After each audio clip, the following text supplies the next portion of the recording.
ஆனால் ஒரு சில இது என்னை வந்து ரொம்ப டச் பண்ணுது. அதனால் நான் வந்து இந்த பொய்யான இடத்துல இருக்கிறோம்ல நான் கிளம்புறேன். நந்தினி, உங்கள் இடத்து பக்கத்தில் ஒரு கதவு இருக்கு, அது வழியா நீங்கள் போகலாம்.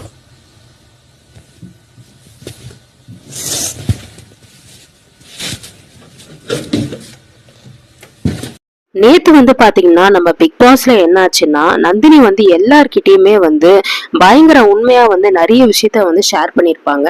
அவங்க வந்து பாத்தீங்கன்னா ஜெனுனா வந்து இந்த மாதிரி ஒரு பொய்யான இடத்துல என்னால இருக்க முடியாது, எல்லாரும் கண்டென்ட் கிரியேட் பண்றீங்களா, எல்லாரும் என்ன ஆக்டிங் பண்றீங்களா, ஓ எல்லாரும் பண்ணுங்க, நிம்மதியா தூங்குங்க, நான் கிளம்பி போறேன், தயவு செய்து என்ன டிஸ்டர்ப் பண்ணாதீங்க அப்படின்னு சொல்லிட்டு எல்லாருக்கிட்டையும் வந்து கத்திட்டு பிக் பாஸ் கிட்ட சொல்லிட்டு நந்தினி என்ன பண்ணிட்டாங்க, என்னால இந்த பொய்யான இடத்துல இருக்க முடியாது பிக் பாஸ், எனக்கு வந்து சில விஷயங்கள்லாம் வந்து ரொம்ப வந்து கஷ்டமா இருக்கு, எல்லாருமே நடிக்கிறாங்க அப்படின்ற மாதிரிலாம் வந்து காரணங்கள் வந்து சொல்லி பிக் பாஸ் வந்து எதனாலன்னு கேட்கும் போது எல்லாரும் வந்து பொய்யா இருக்காங்க அப்படின்ற காரணத்தை தான் வந்து சொல்லிட்டு வந்து பாத்தீங்கன்னா நந்தினி வந்து கிளம்பிடுறாங்க. ஆக்சுவலா வந்து பாத்தீங்கன்னா அவங்க வந்து நார்மலா வந்து பேசுற விஷயமே சரியில்லை, ஜென்ரலா வந்து சாப்பிட்டியான்னு கேட்டாலே வந்து என்ன வந்து நடிக்கிறா போல இருக்கு அப்படின்ற மாதிரி வந்து பிஹேவ் பண்றாங்க எல்லாருமே.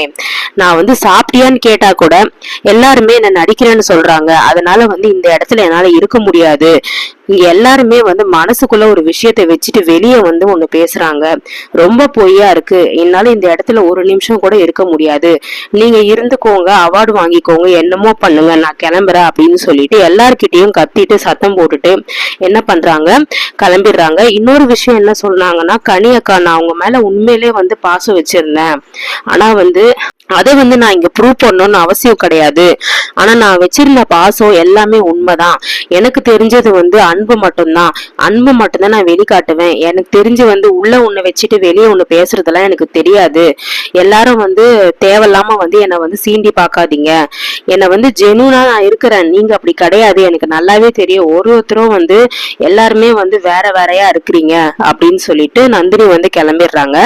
ஸோ ஆரம்பத்துல இருந்தே வந்து பாத்தீங்கன்னா வந்து நந்தினியோட லைஃபோட ஒரு ஸ்ட்ரகிள் எல்லாத்தையுமே வந்து அவங்களோட ஸ்டோரியில வந்து சொல்லியிருப்பாங்க. ஸோ அவங்க அம்மா வந்து பாத்தீங்கன்னா வந்து நோய் பட்டு வந்து இறந்துருப்பாங்க, அவங்க அப்பாவும் இறந்துருப்பாரு, அதுக்கப்புறம் சொத்து எல்லாமே வந்து போயிடுச்சு, நாங்க ஒரு குடிசை வீட்டுல தான் இருந்தோம் அப்படின்ற மாதிரி ஒரு ஸ்டோரியில வந்து சொல்லியிருப்பாங்க.